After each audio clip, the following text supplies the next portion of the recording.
On October 14, 1962, an American spy plane snapped pictures of newly built Soviet launch sites for nuclear-armed missiles in the Cuban countryside.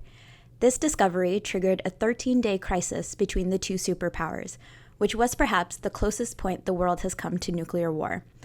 Soviet Premier Nikita Khrushchev had reached an agreement in May with Cuban Prime Minister Fidel Castro to place nuclear-armed missiles in Cuba. The purpose was to equalize the Soviet Union's balance of power with the U.S. and deter a future U.S. invasion of Cuba. After the U.S. discovered the launch sites and more Soviet military installations in Cuba, U.S. President John F. Kennedy met with his advisors to discuss possible military plans. On October 22nd, Kennedy declared a naval quarantine of Cuba. He also raised the U.S. military alert status to DEFCON 3, which heightened its force readiness. Although the Soviet Union sent submarines towards the quarantine line, it halted military supplies that were en route to Cuba.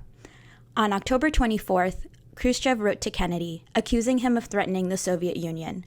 Meanwhile, the U.S. prepared for a possible strike against its bases in Florida and moved its Strategic Air Command to DEFCON 2, the highest readiness level the U.S. has ever placed its nuclear forces on.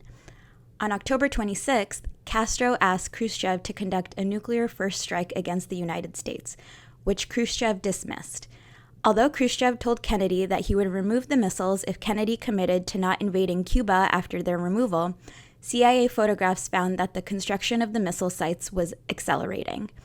After several events, including the shooting and killing of a U.S. pilot over Cuba and a second U.S. pilot accidentally flying into Soviet territory, both leaders recognized that the situation was spiraling dangerously. On October 27th, Khrushchev sent a letter to Kennedy reiterating his earlier settlement terms and added a demand that the U.S. withdraw its own nuclear-armed missiles in Turkey. Kennedy publicly committed to not invading Cuba after the missiles were removed, and privately agreed to remove the missiles from Turkey, resulting in an end to the immediate crisis.